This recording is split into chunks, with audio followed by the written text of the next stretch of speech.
Le thème de notre semaine d'emphase spirituelle, quelqu'un se rappelle? L'espérance au-delà des étoiles. Vous savez, je ne sais pas si c'est quelque chose qui vous arrive de penser. Avoir un voyage interstellaire, passer dans le cosmos, voir les différents mondes dans l'univers. Vous savez, les astrophysiciens et ceux qui observent le cosmos, ils sont émerveillés. Sauf qu'il y en a de certains qui ne pensent pas qu'il y a quelqu'un qui a fait ça. C'est là le drame. Mais Dieu nous a promis un voyage, mais extraordinaire. Lorsque Dieu viendra chercher ses enfants, traverser le monde, l'univers, et voir la beauté de ce que Dieu a créé. Vous savez, déjà sur cette terre, il y a des choses tout simplement extraordinaires que nous voyons sous nos yeux.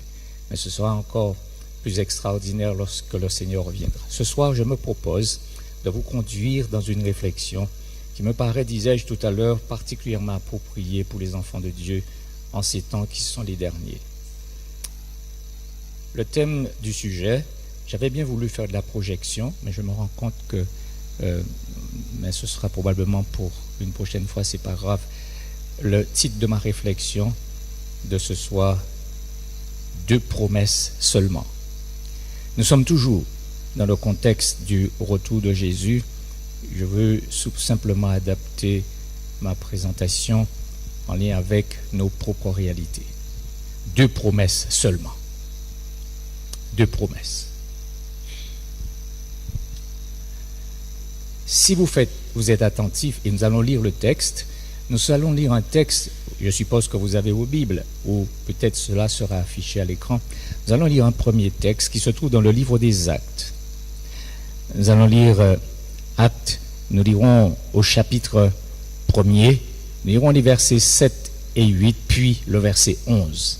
Actes, chapitre 1er, verset 7, verset 8, et ensuite verset 11.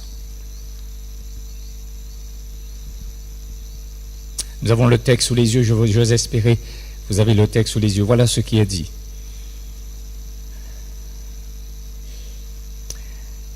Il leur répondit, ce n'est pas à vous de connaître les temps ou les moments que le Père a fixés de sa propre autorité.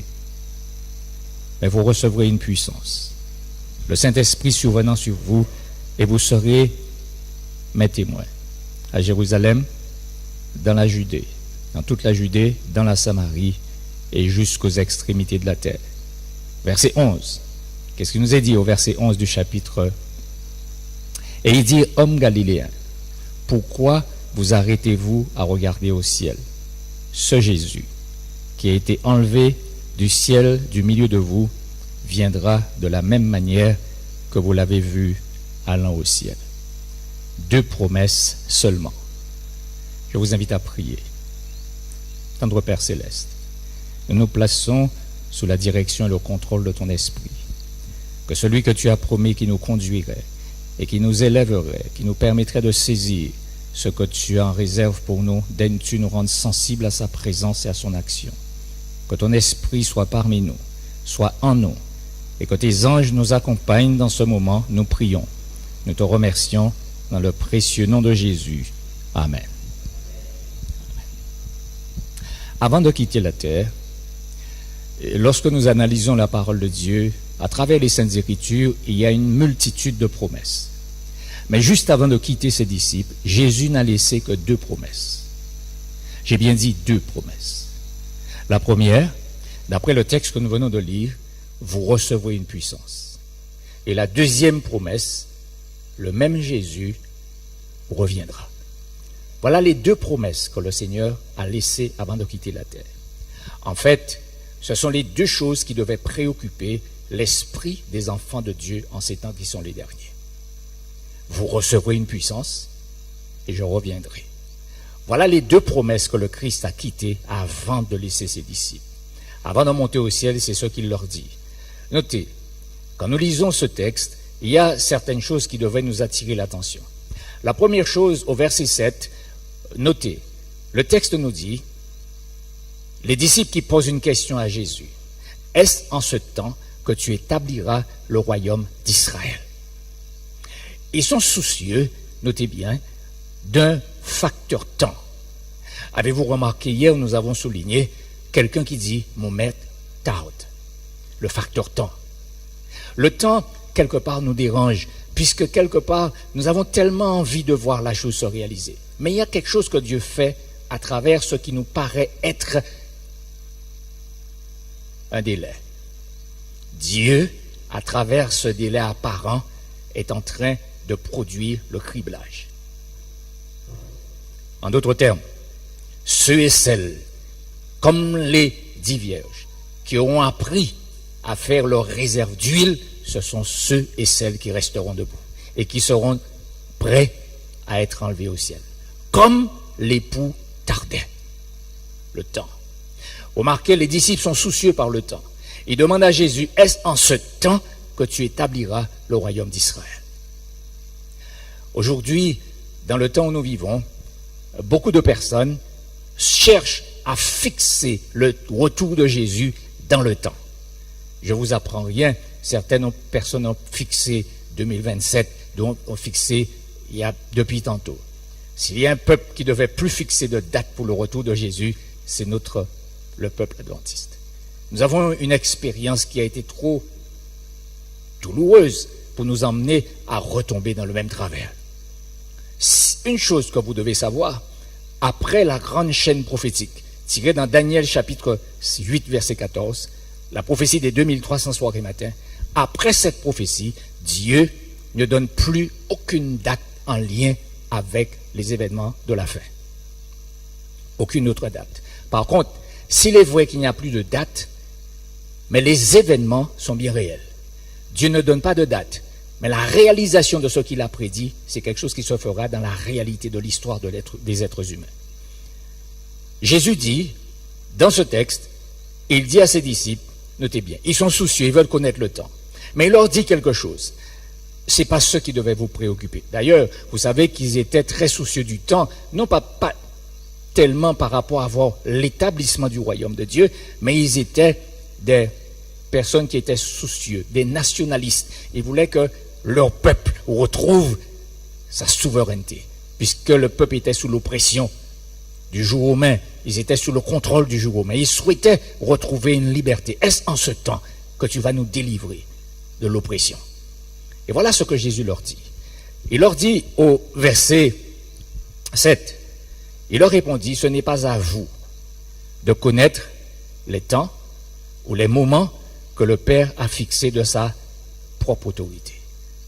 Le Père a fixé, Dieu a fixé le temps où il viendra, il va juger le monde par le Christ.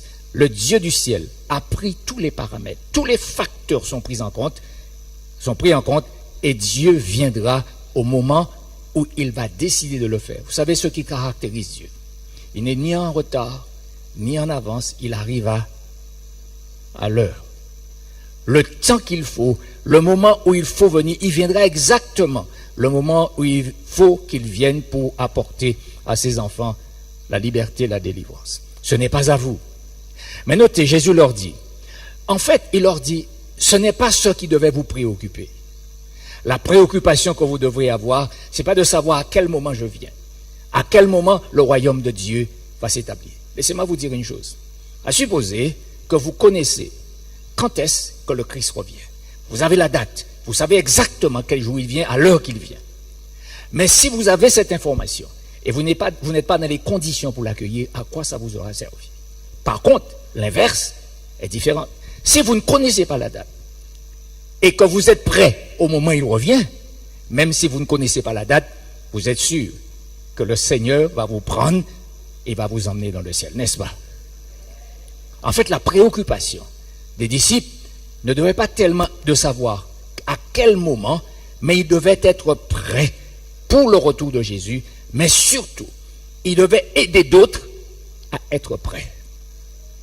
Mais pour être prêts, Jésus était conscient que les êtres humains, dans leurs limites, face au mandat évangélique, nous trouvons dans Matthieu chapitre 28, Jésus va donner la grande commission. Il va dire aux disciples, allez par tout le monde, Et qu'est-ce qu'ils devaient faire? Faites de toutes les nations des disciples, les baptisant au nom du Père, du Fils et du Saint-Esprit. Et qu'est-ce qu'il leur dit ensuite? Enseignez-leur à observer tout ce que je vous ai prescrit. Voici, je suis avec vous tous les jours, jusqu'à la fin du mois. Remarquez, le mandat évangélique est donné. Maintenant, ce texte que nous venons de lire dans Actes chapitre 1er, le Christ va leur dire qu'ils doivent répandre l'évangile. Il leur dit à Jérusalem, dans toute la Judée, dans la Samarie et jusqu'aux extrémités de la terre. Mais avant de leur dire leur champ d'action, il va leur faire d'abord une promesse. Vous recevrez une puissance. Le Saint-Esprit survenant sur vous. Cette œuvre, en réalité, disais-je hier, la mission, l'achèvement du grand plan de la rédemption n'est pas une œuvre humaine. C'est au-dessus de la portée de toute congrégation. C'est au-dessus de la portée de tout être humain. La mission de l'achèvement de ce grand mandat évangélique, c'est l'œuvre de la troisième personne de la divinité. C'est l'œuvre de l'Esprit. C'est l'Esprit Saint. Dieu, dans son éternité, a pris la charge. Chaque membre, je dis cela, mais nous savons que nous ne pouvons que dire des choses en fonction de nos limites, de notre capacité de perception. Cependant, quand nous analysons dans nos limites en tant qu'être humain, nous constatons que Jésus est vraiment venu pour jouer un rôle précis dans le plan de la rédemption, n'est-ce pas? Jésus est venu pour jouer un rôle précis. Et quand il a quitté la terre, il a bien donné l'indication claire. Je m'en vais, mais je ne vous laisse pas orphelin. Il va clairement dire que l'Esprit Saint est celui qui va prendre le relais. C'est lui qui doit continuer l'œuvre. Mais bien plus, après lui, c'est pour ça, lorsqu'on parle du péché contre le Saint-Esprit, ce n'est pas un péché spécifique. C'est quel que soit ce que quelqu'un puisse faire. Et ne laisse pas l'Esprit de Dieu pouvoir l'emmener à la conviction et à pouvoir se donner pleinement à Dieu. L'Esprit Saint est le dernier relais. Après, pas ni d'autre. C'est pour ça que Jésus dit, quand quelqu'un pêche contre le Père, il lui sera pardonné. S'il pêche contre le Fils, il lui sera pardonné. Mais quand on pêche contre l'Esprit, c'est-à-dire lorsque l'Esprit emmène la conviction à mon cœur et que je refuse d'obtempérer, de le laisser la possibilité de transformer ma vie, il n'y a plus de recours. Pas ni point d'autre monde derrière l'Esprit. Après l'Esprit Saint, c'est bouclé. Nous n'avons aucune autre possibilité d'accéder au salut après l'œuvre et le ministère de la troisième personne de la divinité. L'Esprit de Dieu est celui qui est en charge d'achever l'œuvre initiée par Dieu dans son éternité. Il a commencé l'œuvre et il l'achèvera. Maintenant, remarquez, disais-je, Jésus dit, vous recevrez une puissance, le Saint-Esprit. C'est sa mission. L'Esprit de Dieu a besoin que l'Église, les hommes et les femmes qui ont accepté l'appel au salut, ceux qui ont fait une reddition de leur volonté à la volonté de Dieu, ceux qui ont décidé de donner à Dieu plein contrôle sur leur existence, l'Esprit de Dieu est prêt à les utiliser, car ils seront purifiés dans le sang de l'agneau. Le feu de l'Esprit va brûler les scories du mal en eux, et ils seront de puissants conducteurs de l'électricité de l'Esprit de Dieu, pour atteindre des cœurs et ranimer par des électrochocs électriques des cœurs d'hommes et de femmes qui sont sur le point de mourir, qui sont sur le point de perdre le plus précieux cadeau que Dieu ait jamais pu donner à des êtres humains, à des créatures, la vie. Dieu souhaite que nous vivions. Il est venu pour donner la vie, dit Jésus. Il est venu pour donner cette vie de manière abondante. Pas une vie comme ça, mais une vie pleine et abondante. Dans le verset 11 du chapitre, remarquez, lorsque Jésus quitte la terre, les disciples sont en train de le regarder partir.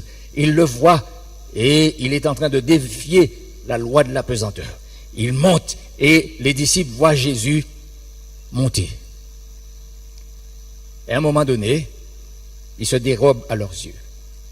La plume inspirée nous dit qu'en fait, la nuée qui l'enveloppe, c'est une nuée d'anges qui va l'emmener, parce qu'il y a une cohorte d'anges qui va l'accompagner pour aller dans la cité céleste.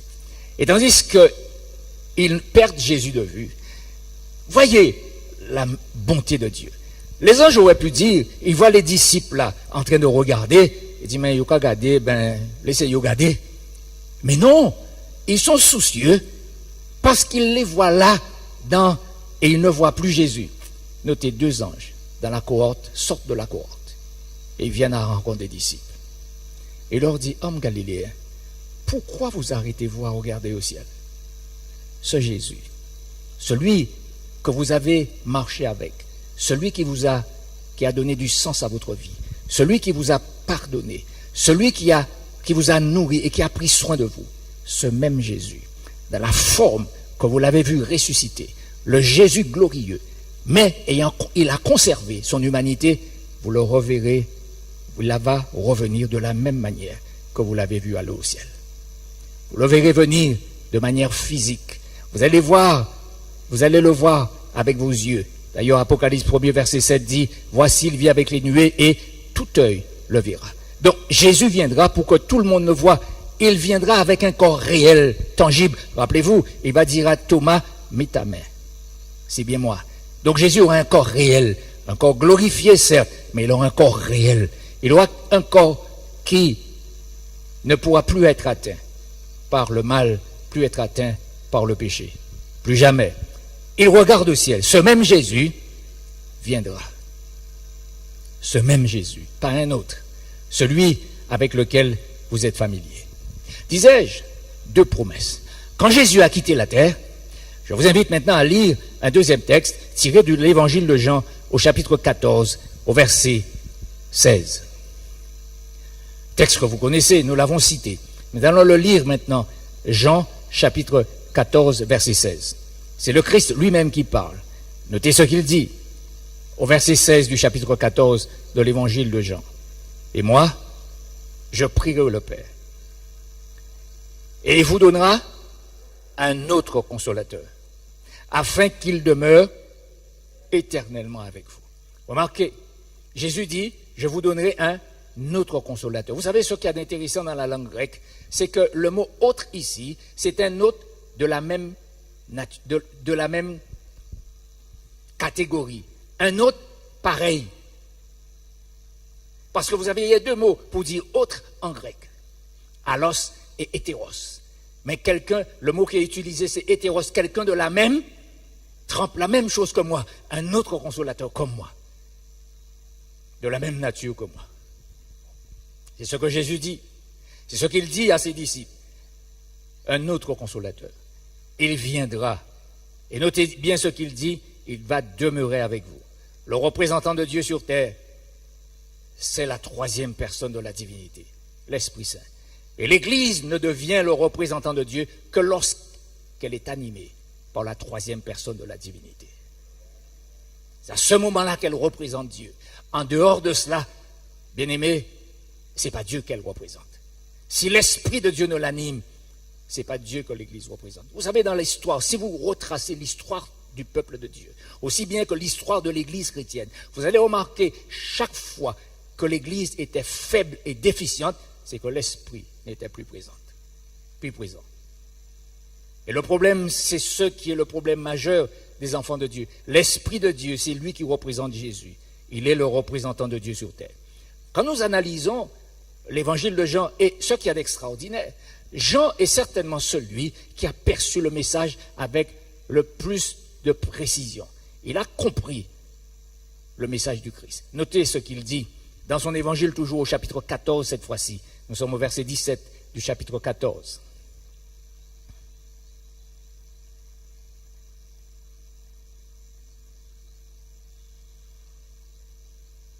Qu'est-ce que nous lisons? L'esprit de vérité, je vous invite à souligner ce mot, vérité. L'esprit de vérité, c'est fondamental. L'esprit de vérité faisant allusion à la 3e personne de la divinité, l'Esprit Saint, l'esprit de vérité que le monde ne peut recevoir. Parce qu'il ne le voit pas et ne le connaît point. Mais vous le connaissez, car il demeure avec vous et il demeure en vous. Dieu a toujours eu un souci extrêmement, une préoccupation. Quand nous lisons le texte biblique, dans le désert, Dieu va dire à son peuple, vous me ferez une tente pour que je vienne habiter au milieu de vous. La notion de proximité avec ses enfants, c'est une préoccupation de Dieu. Dieu souhaite vivre, habiter parmi ses enfants. Le problème, c'est que Dieu, pour habiter parmi nous, il est obligé de demander à ce que certaines conditions soient respectées. Pourquoi? Parce que la sainteté de Dieu, lorsqu'un homme ou une femme touché par le péché est en présence du Dieu saint, le pouvoir, la puissance de la sainteté de Dieu ne peut que le terrasser. C'est bien le mot. Donc Dieu demande à ce qu'il y ait, vous allez remarquer, il dit, faites-moi un sanctuaire, mais il donne des délimitations puisque dans la nature fragile. Mais voilà quelque chose d'extraordinaire. Dieu souhaite habiter parmi son peuple.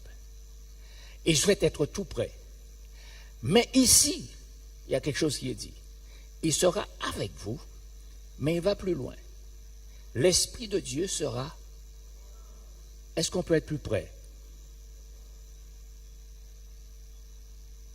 En vous. C'est pour montrer combien Dieu est soucieux d'être avec ses enfants. D'être présent dans votre vie et dans la mienne. C'est ce qu'il veut. Il veut être présent dans la vie de ses enfants. L'esprit de vérité que le monde ne peut recevoir. Il demeurera avec vous et il sera en vous. L'Esprit de Dieu, je répète, c'est lui le représentant de Dieu sur terre. Ce n'est pas un chef religieux. Quelle que soit la dénomination que nous pouvons parler, ce n'est pas un leader religieux. La troisième personne de la divinité, c'est lui le représentant de Dieu sur terre. Ce n'est pas un individu. Ce n'est pas un chef religieux. Oh, certes, le Dieu du ciel, dans sa grande bonté, il a organisé un peuple. Vous savez, Israël était très organisé. D'ailleurs, lorsque vous analysez la manière dont les enfants de Dieu, quand ils campaient dans le désert, il y avait un ordre phénoménal. D'ailleurs, lorsque Balaam est monté sur la montagne, et il a vu l'ordre, la manière dont il était impressionné. Dieu est un Dieu qui est un Dieu d'ordre, mais c'est lui qui règne et qui mène les choses. Je poursuis, notez ce qui nous est dit. Nous sommes dans Jean toujours. Oh, j'aime cet évangile de Jean. Quand j'analyse ce que Jean a laissé comme message, l'évangile de Jean est d'une richesse extraordinaire. Nous sommes dans Jean, nous sommes au chapitre 15 cette fois-ci, et nous lisons le verset 26. Jean, chapitre 15, verset 26. Nous parlons toujours de la troisième personne de la divinité et son rôle, le rôle qu'il doit jouer sur cette planète Terre et aussi au sein de l'Église de Dieu. Notez ce qu'il dit, Jean 15, verset 26. Quand sera venu le consolateur? Quand sera venu le consolateur que je vous enverrai? De la part du Père. L'esprit comment? C'est fondamental que nous retenions cela. L'esprit de vérité. Qui vient du Père. Qu'est-ce qu'il dit? Il rendra témoignage de moi. L'Esprit de Dieu, c'est lui qui permet à ce que les instruments, les canaux que nous pouvons être, par l'intermédiaire de ces canaux, l'Esprit de Dieu va nous emmener à faire une chose. Et voilà peut-être le problème majeur que le peuple de Dieu est en train de vivre. Le problème, c'est que l'Esprit de Dieu a un rôle particulier, c'est d'élever Jésus-Christ. L'élévation du Christ. Et Jésus fait une promesse. Et c'est ce que son peuple aujourd'hui doit faire, élever Jésus-Christ. Et Jésus déclare dans Jean 12, verset 32, lorsque le Fils de l'homme sera élevé, il attirera le pouvoir d'attraction de Jésus. Lorsque l'Esprit de Dieu se saisit d'un homme ou d'une femme et qu'il élève Jésus par la puissance de l'Esprit, il y a quelque chose qui se produit qui n'est pas de l'ordre de l'explicable. L'attraction, le pouvoir d'attraction du Christ entre en œuvre par l'Esprit. Il attire les hommes à lui. Mais c'est lorsque Jésus est élevé. Et l'Esprit de Dieu, c'est son rôle. Élever le Christ. Quand vous êtes dans une église, si nous sommes dans une congrégation, et le Christ n'est pas élevé, lorsque nous constatons que ce n'est pas Jésus-Christ qui est élevé, il ne peut y avoir de conversion. Il ne peut y avoir d'hommes et de femmes qui donnent leur vie à Jésus. Car c'est son pouvoir d'attraction qui attire les cœurs. Ce n'est pas le prédicateur, c'est l'Esprit de Dieu. Lorsque Jésus, quand vous, chaque membre ici, quand vous rencontrez quelqu'un, et que vous élevez Jésus-Christ, il y a quelque chose qui se produit. Le moment où vous le faites, l'Esprit de Dieu va produire dans le cœur de votre interlocuteur quelque chose que lui-même ne comprendra pas. Lorsque vous élevez Jésus, il y a quelque chose qui se produit. Car son pouvoir va produire quelque chose dans le cœur de celui ou de celle avec lequel ou laquelle vous êtes en contact. Élevez Jésus. Élevez le Christ. C'est là le rôle des enfants de Dieu. Et c'est ce que l'Esprit de Dieu souhaite faire à travers vous, à travers moi, à travers chacun d'entre nous.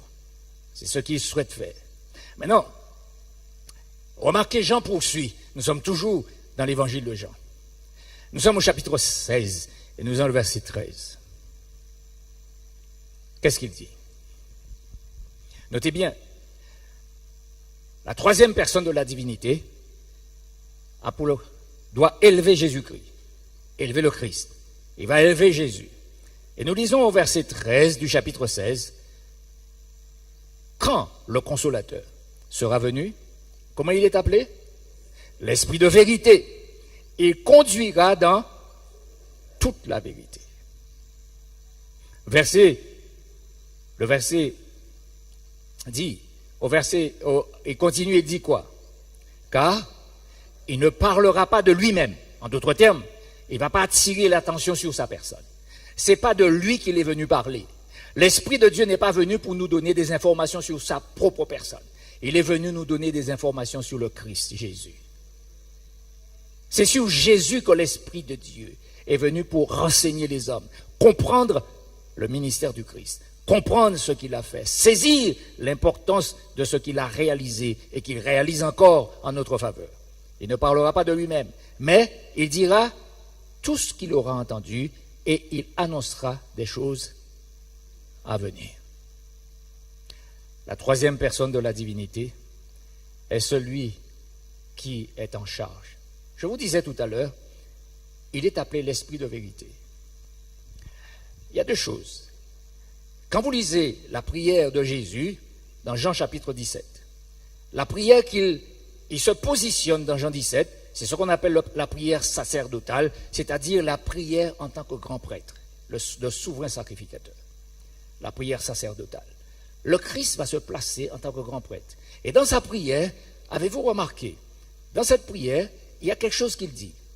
Il dit, sanctifie-les par ta vérité, ta parole est la vérité. Sanctifie-les par ta vérité, ta parole est la vérité. Mais vous avez constaté aussi qu'il déclare, c'est Jésus lui-même qui déclare, Jean 14, verset 6. Jésus dit, je suis le chemin, la vérité et la vie. En fait, deux éléments majeurs. La parole écrite a pour but de nous révéler la parole faite chair. Donc, l'Esprit de Dieu doit nous conduire dans la parole écrite pour découvrir la parole faite chair et élever à nos yeux ce qu'il a fait. Et nous permettre d'accéder à la vie, cette vie qu'il est venu accorder aux êtres humains. Élever Jésus, c'est le rôle de la troisième personne de la divinité, l'élever devant nos yeux. Savez-vous, la vérité sera particulièrement mise à mal, la vérité est mise à mal aujourd'hui et le sera encore davantage. Maintenant, vous savez, dans notre monde, il y a ce qu'on appelle le concept du relativisme. En d'autres termes, nous vivons dans une société où beaucoup de personnes pensent qu'il n'y a pas d'absolu. Il y a ce qu'on appelle le relativisme moral. En d'autres termes, quelque chose n'est vrai ou quelque chose n'est bon que pour celui qui pense que c'est bon pour lui. Donc c'est bon pour toi, je ne conteste pas, c'est bon pour toi, donc c'est bon pour toi. Mais il n'y a pas pour certaines personnes des choses qui sont dans l'absolu, c'est-à-dire beaucoup de personnes ne croient pas dans une transcendance. Vous savez, ça devient extrêmement dangereux. Quand vous lisez et que vous prenez le temps de découvrir certaines choses, ce concept du relativisme moral est devenu un danger terrible pour la société. D'où la théorie du genre et beaucoup d'autres concepts qui traversent notre société aujourd'hui. Tu n'es pas un jeune garçon, tu n'es pas une jeune fille. Tu décideras toi-même qui tu veux être. C'est comme ça que Dieu a conçu les choses. C'est ce que Dieu souhaite pour les êtres humains. Mais c'est bien cela. Le concept de vérité est mis à mal. Il n'y a pas d'absolu. Il n'y a pas de chose qui est vraie de manière universelle pour tous. Puis-je affirmer que dans la parole de Dieu, il y a des absolus qui concernent l'humanité tout entière. Des choses qui concernent tout le monde, sans exception, quel que soit là où on est. Les hommes d'État peuvent dire ce qu'ils veulent, les psychologues, les sociologues, tous les logs que vous voulez peuvent dire ce qu'ils veulent. Mais il y a des absolus dans la parole de Dieu. Il y a des absolus. Et il faut que chacun puisse s'en rendre compte. Élever Jésus. Maintenant, nous allons lire ce que l'apôtre Paul, dans une autre occasion, j'aurai peut-être l'occasion de partager avec vous autre chose en lien avec le concept de la vérité. Mais pour l'heure, notez ce que l'apôtre, dans son épître aux Éphésiens, nous dit, pour nous montrer l'importance de la troisième personne de la divinité. Et qu'en dehors de sa présence, l'Église, et d'ailleurs, si vous lisez dans le chapitre Conquérant Pacifique, lorsqu'il s'agit de l'onction de l'Esprit de Dieu, il est dit que chaque fois que le peuple de Dieu constate qu'il y a comme une langueur, comme quelque chose de terrible qui est en train de s'appesantir, ça veut dire qu'en fait, la déficience de la présence de l'Esprit de Dieu, c'est ce qui fait que l'Église peut être mourante, car c'est l'Esprit qui vivifie.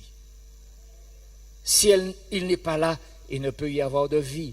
Jésus le dit clairement, l'Esprit vivifie.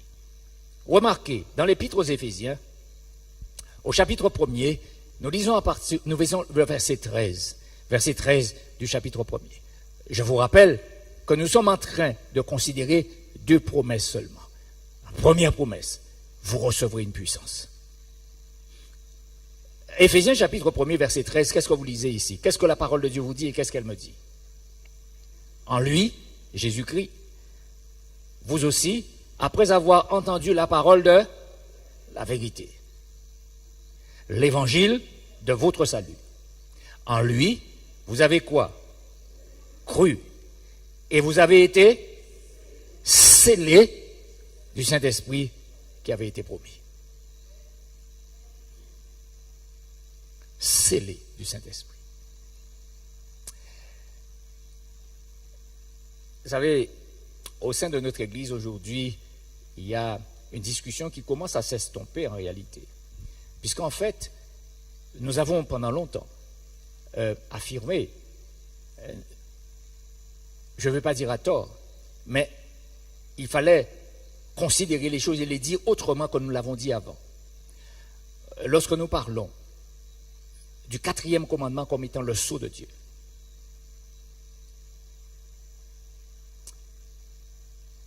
vous allez remarquer quelque chose. En réalité, si vous lisez ce que la servante du Seigneur dit concernant le sceau de Dieu, voilà ce qu'elle dit. Elle déclare qu'être scellé, le sceau de Dieu, c'est d'être ancré. Écoutez-moi bien, je lis dans le SDA Bible Commentary, c'est le commentaire d'Ellen White concernant le sceau de Dieu. Je vais vous donner la citation, si vous le souhaitez la voir, je peux vous la donner sans aucun problème. Elle dit, le sceau de Dieu, c'est d'être enraciné, écoutez bien le mot, être enraciné dans la vérité, tant intellectuellement que spirituellement, au point où on ne peut plus être ballotté et bougé. Être ancré dans la vérité. C'est pour ça que j'ai insisté sur le mot vérité. Être ancré dans la vérité, c'est-à-dire être ancré en Christ, être ancré dans sa parole. Au point où les vents vont souffler, mais on est ancré. Qui est-ce qui permet à ce que nous soyons ancrés dans la vérité? La troisième personne de la divinité. L'esprit de vérité. Maintenant, quelqu'un va dire, mais pasteur, tu mets du trouble dans notre tête, puisque depuis tout petit, nous avons appris que le sabbat. En fait, ne vous inquiétez pas. La vérité qui sera contestée dans les derniers jours, le commandement qui va être remis en question, c'est bien le 4e commandement. Ce sera la vérité qui sera le point de, permettez-moi de dire, le point de vérité contesté dans les derniers jours. Mais ce qui permettra, car je tiens à vous signaler, il y aura des observateurs du sabbat. Car très souvent nous pensons que c'est dans le sabbat qu'il y a une certaine sécurité. Bien aimé, il est temps pour nous de réaliser que c'est Jésus qui doit être le centre de votre existence. Jésus est la vérité. Maintenant, quand on est en Jésus, il dit, si vous m'aimez, donc c'est le résultat de mon amour pour Christ. Très souvent, nous avons mis la chose comme étant une cause de notre salut. Non, c'est le résultat du salut. En fait, ce qu'il faut retenir, bien aimé, c'est important pour nous, et les temps dans lesquels nous vivons, les choses doivent être corrigées. De la même manière que Shadrach, Meshach et Abednego, ces trois jeunes Hébreux, la vérité qui était contestée à leur époque, c'était le premier et le deuxième commandement. On peut même dire les 4 premiers commandements qui concernent Dieu. Mais en fait, l'élément majeur, c'était l'image qui devait se prosterner. C'était les deux premiers commandements. Ou, pouvions-nous dire, le deuxième commandement pour être le plus précis. En les temps de la fin, le dernier commandement sera celui qui sera contesté. Mais savez-vous, rappelez-vous de ce qui s'est passé à la crucifixion de Jésus. C'est pour ça que nous devons être extrêmement vigilants en tant qu'enfants de Dieu. Remarquez ce qui s'est passé. Le peuple de Dieu, ils vont crucifier Jésus. Et remarquez, ils disent à Pilate, ils vont voir après la crucifixion, ils vont dire à Pilate, nous ne voulons pas que son corps reste sous la croix, car il est un juif, ce n'est pas normal que son corps reste sous la croix. Je m'imagine ces hommes religieux, des personnes qui observent le sabbat, après avoir le vendredi crucifié le Fils de Dieu, ils sont entrés chez eux, ils ont pris leur cantique, ils ont rassemblé leur famille, ils se sont mis à chanter joyeusement, nous saluons le saint jour du Seigneur.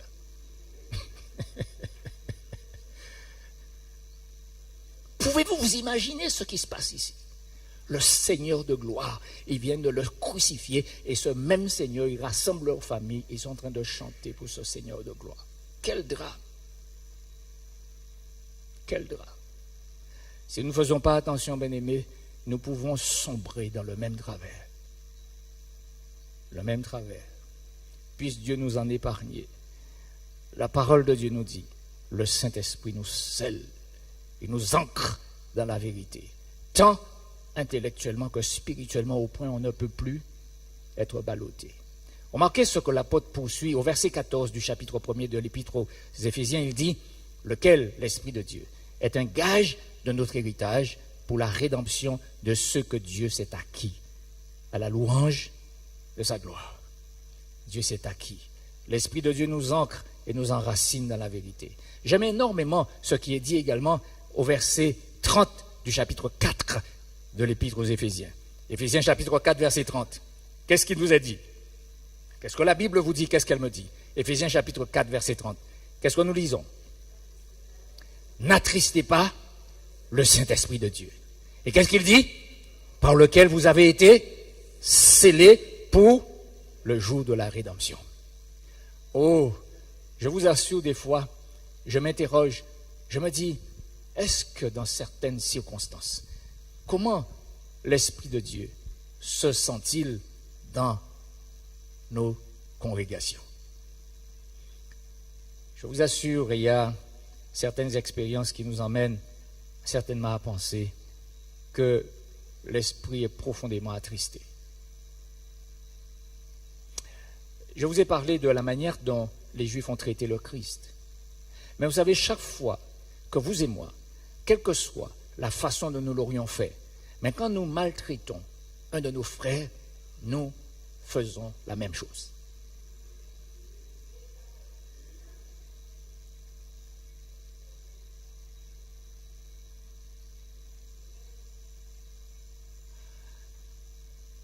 L'Esprit de Dieu doit nous aider aujourd'hui, et c'est ce que Jésus a dit. Il faut que l'Esprit de Dieu, notez, nous avons dit tout à l'heure, il doit habiter en nous. Et quand l'Esprit de Dieu habite en nous, quel fruit allons-nous produire? Et quel est le fruit de l'Esprit? L'amour. Attendez, la joie et tout ça, c'est le résultat de l'amour. Tout ce qui découle après, c'est le résultat du fruit. Puisque le texte dit le fruit de l'esprit. Si vous lisez attentivement le texte, c'est le fruit de l'esprit. C'est l'amour. Et cet amour va se décliner. Joie, patience, tout ce que vous voulez. Mais c'est l'amour. Et c'est pour ça que Jésus dit à ses disciples, à ceux-ci, tous connaîtront que vous êtes mes disciples. Mais si, comme le serviteur qui dit, mon maître tarde, et il commence à battre, à donner des coups. Vous savez, des fois, pas avec main, nous avons des coups. Hein? Il y a des coups qui font mal. Et vous savez, le prophète Jérémie dit, quand nous lisons au 18e chapitre de son livre, des personnes qui disaient en son temps, venons, tuons-le avec la langue.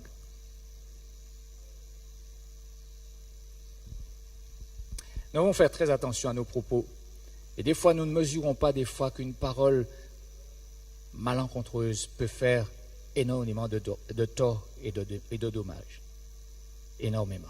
Je conclus cette réflexion en nous invitant à lire les textes qui nous emmènent à la deuxième promesse. Mais juste avant d'arriver à la deuxième promesse, je vous invite à lire ce que David va dire à Dieu dans sa prière. 2 textes dans le psaume 119. Je vous invite à lire 2 textes avant que nous puissions passer à la deuxième promesse et réitérer le rôle de l'Esprit de Dieu. Le premier texte dans le psaume 119, c'est psaume 119, le verset 29. Psaume 119, verset 29. Voilà ce que le psalmiste prie et demande à Dieu. Remarquez, puisqu'il a compris combien essentielle la vérité est pour un homme ou pour une femme. Qu'est-ce que nous lisons? Le psaume 119, verset 29. Qu'est-ce qu'il dit? Éloigne de moi, quoi? La voie du mensonge. Et qu'est-ce qu'il dit? Accorde-moi la grâce de suivre. Maintenant, la loi de Dieu, pourquoi il dit ta loi? Lisons le verset suivant, le verset 30. Qu'est-ce qu'il dit? Je choisis la voie de la vérité et je place tes lois sous mes yeux.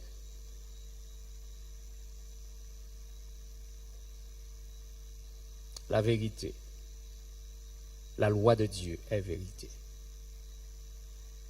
David dit à Dieu, remarquez, nous n'allons pas adhérer à la vérité comme si ça nous tombe dessus. Il faut qu'on fasse un choix conscient. Remarquez ce qu'il dit, je choisis. C'est un acte volontaire. C'est un acte conscient. Je choisis la voie de la vérité. Ce n'est pas juste quelque chose qui nous arrive par accident. C'est un choix que nous faisons. Je choisis la vérité. Je choisis la parole de Dieu. Je choisis Jésus-Christ. C'est un choix que je fais.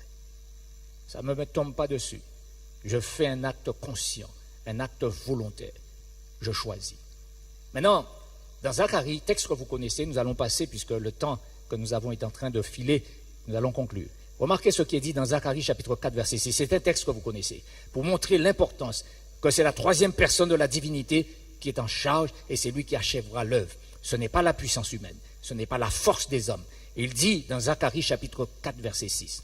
Alors il reprit et me dit, c'est ici la parole que l'Éternel adresse à Zorobabel. Ce n'est ni par la puissance, ni par la force, mais c'est par mon esprit, dit l'Éternel. La mission doit s'accomplir par l'esprit. Mais il faut que cet esprit habite en vous, habite en moi. C'est ce que Dieu souhaite pour que l'esprit de Dieu réalise sa mission sur cette terre. Il veut le faire par les instruments humains que nous sommes. Dans le livre de l'Apocalypse, au chapitre 22, voilà la promesse. Lorsque l'esprit de Dieu habitera dans le cœur des enfants de Dieu, une œuvre extraordinaire va se produire. Cette œuvre est mentionnée dans le 18e chapitre du livre de l'Apocalypse, les premiers versets.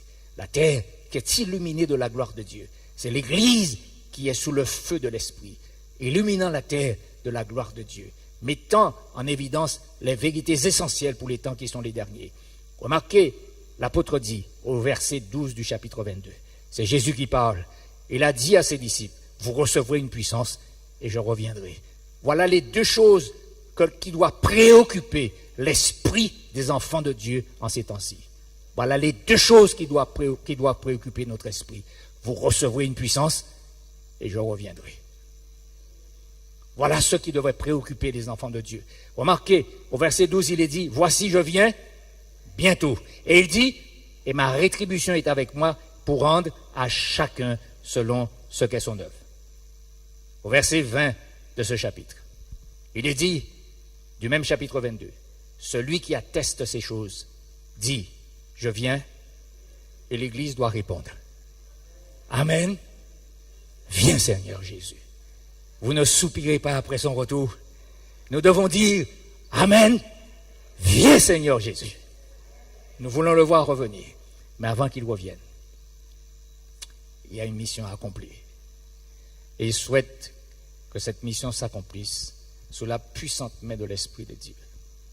Bien-aimés, l'heure est venue pour que le peuple de Dieu expérimente et vive les deux promesses que Jésus a laissées.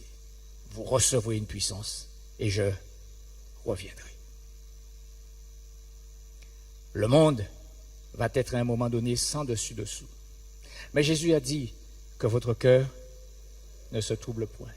Faites-moi confiance. Je réaliserai ma promesse, je réaliserai ma parole. Ne voulons-nous pas recentrer nos vies, remettre les choses à leur place et demander à Dieu de nous accorder sa grâce pour que nous expérimentions la présence de l'Esprit et que nous soyons des canaux qui permettent à des hommes et des femmes dans ce monde qui se perd, que les agneaux de Dieu entendent la voix du berger et entrent dans la bergerie. Ne souhaitons-nous pas que le nombre des enfants de Dieu soit au complet et que Jésus revienne? Si c'est là l'aspiration de notre cœur, je vous invite à prier avec moi pour que Dieu nous aide dans ce sens. Nous allons prendre la position qui convient à chacun. Et nous allons prier pour que Dieu nous aide à réaliser dans quel temps nous sommes et de nous aider par sa grâce et par sa puissance. Notre Père, quel Dieu merveilleux et formidable tu es. De toute éternité, le plan de la rédemption a été conçu par Dieu. Et Père, malgré nos limites, tu nous permets de réaliser que les membres de la divinité ont décidé de jouer un rôle précis pour réhabiliter, racheter l'espèce humaine. Nous te louerons pour toute cette attention que tu portes à des êtres qui certainement ne méritent pas toute cette attention. Nous te bénissons, Père, pour toute la considération que tu portes à des humains, les êtres humains que nous sommes. Cela nous démontre l'immensité de ton attention et de ton amour pour tes enfants. Nous te louerons, nous te bénissons pour le rôle que Jésus a joué, du rôle qu'il joue encore, alors même que nous sommes devant toi et nous t'implorons. Il a vécu avec ses disciples, Seigneur, quand il était présent. Il a clairement énoncé qu'il y a des choses qui n'étaient pas nécessaires qu'il fasse parce qu'il était présent avec eux. Il leur a dit, lorsque je m'en irai, à ce moment l'Esprit Saint sera celui qui prendra le relais, et c'est à ce moment-là, vous devez me rechercher dans la prière, implorer, pour que je puisse, par l'Esprit Saint, agir dans votre vie et vous permettre de vivre la vie du ciel déjà sur cette terre. Seigneur, nous te remercions pour la troisième personne de la divinité. Nous prions au Père pour que la promesse faite à ton peuple devienne une réalité dans la vie de chaque adorateur présent ici dans ce lieu. Et même au-delà, Seigneur, nous prions au nom du Christ Jésus. Seigneur, lave nos cœurs, purifie-nous et Père, fais-nous des canaux sous lesquels tu reposeras ton esprit pour que des hommes et des femmes puissent être atteints par ta grâce. Ô Père, certainement, nous avons cette série de causeries qui vient, mais nous ne voulons pas nous limiter à ce moment. Nous voulons nous inscrire dans la durée, pas faire un coup, mais Père, rester mobilisés sous la main puissante de l'Esprit pour illuminer la commune de Capesterre. Tous les hommes et les femmes qui y habitent découvrent que quelque chose s'est produit dans la vie des enfants de Dieu. Et Père, que tu honores, tu glorifies ton nom. Nous prions, Père, à cette heure, au nom de Jésus-Christ notre Seigneur. baptise-nous de ton esprit. Remplis nos cœurs de la présence du divin consolateur et glorifie ton nom en élevant par l'intermédiaire de tes enfants le seul et unique nom digne d'être élevé, le nom de Jésus-Christ, et que son pouvoir d'attraction attire les hommes. Bénis tes enfants, fais-nous du bien, et ce soir encore une fois, renvoie-nous avec ta paix et ta grâce. Et dans cette semaine d'emphase spirituelle, donne-nous de faire de l'introspection, de l'analyse de notre propre vie. Et Père, tout ce que tu souhaites que nous fassions, donne-nous ta grâce et ta force pour le réaliser, et que tu honores et que tu glorifies ton nom dans la vie de chacun. Nous prions, nous te remercions dans le précieux nom de notre Seigneur et Sauveur Jésus. Amen. Amen. Amen.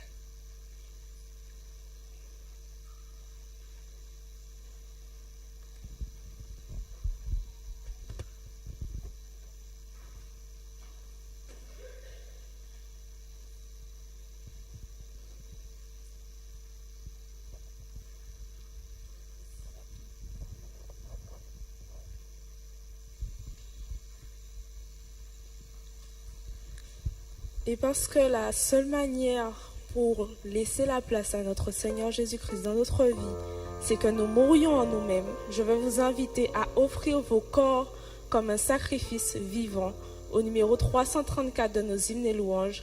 C'est mon joyeux service d'offrir à Jésus-Christ en vivant sacrifice mon corps et mon esprit. Le 334 de nos hymnes et louanges.